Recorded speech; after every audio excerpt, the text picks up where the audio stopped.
2222. Now at 11, a confrontation between a man and a burglary suspect leads to a deadly stabbing. We're live with the latest on the investigation from USC's Fraternity Row. President Biden announcing executive actions that would give legal status to nearly 500,000 undocumented immigrants, the conditions they must meet to qualify. And the LA Unified School District votes on a plan to ban students from using their cell phones during the day.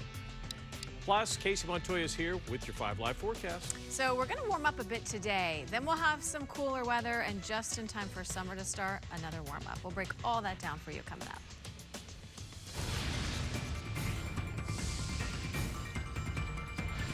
Good morning and welcome to the KTLA 5 Morning News at 11 a.m. I'm Glenn Walker. And I'm Lou Parker. Thanks for joining us this morning. We begin with breaking news. The LA Unified School District has approved a plan to ban students from using their cell phones during the entire school day.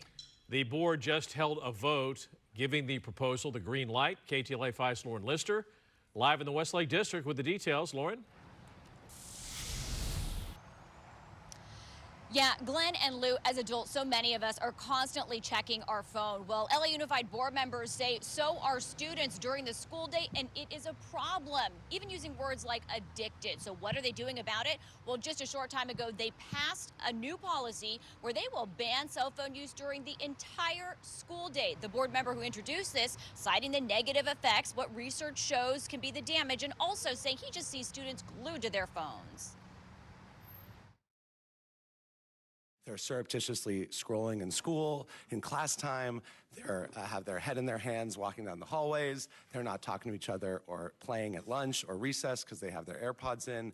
And, you know, growing body of research now that smartphones have been more ubiquitous for about a decade is coming out. It's crystallizing these deleterious effects, the harmful effects on students' academic achievement, on their mental health, on their physical health.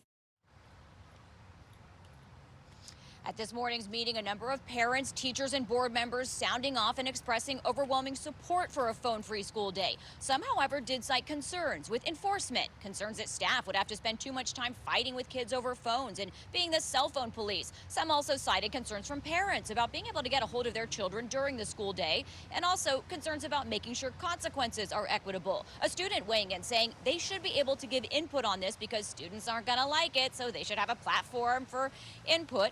Board members say they will. The new policy is going to be formed over the next 120 days with the input of stakeholders, including parents, students, staff, and experts.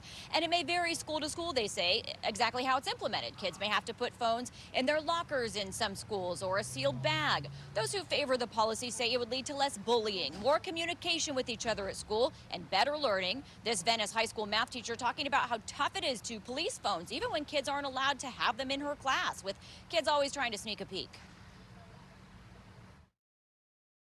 This year, even with a very strict no cell phone policy in my classroom, it was an uphill battle. Managing student use of smartphones is now, like as a classroom teacher, is now more like running a nonstop marathon. It takes a lot of energy, and it's really hard to keep up.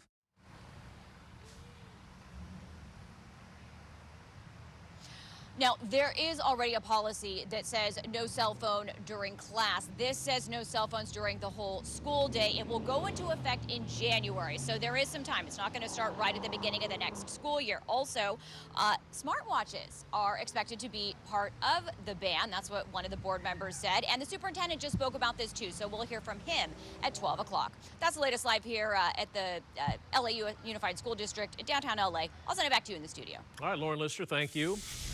We're following developing news on the campus of USC where a homeless man was found stabbed to death along the school's Greek Road. The man was allegedly breaking into cars before he was attacked. KTLA 5's Jennifer McGraw live in University Park with the latest. Jennifer? Lou, Glenn and Lou, that's what people are saying around here, that this man was actually breaking into cars and a vigilante stabbed him. It happened around 8:15 last night behind one of these fraternity houses here on USC's Greek Row. The vigilante allegedly pulled out a knife and stabbed the man several times, according to police. Witnesses described seeing a pool of blood near the fraternity. The victim was in his late 30s.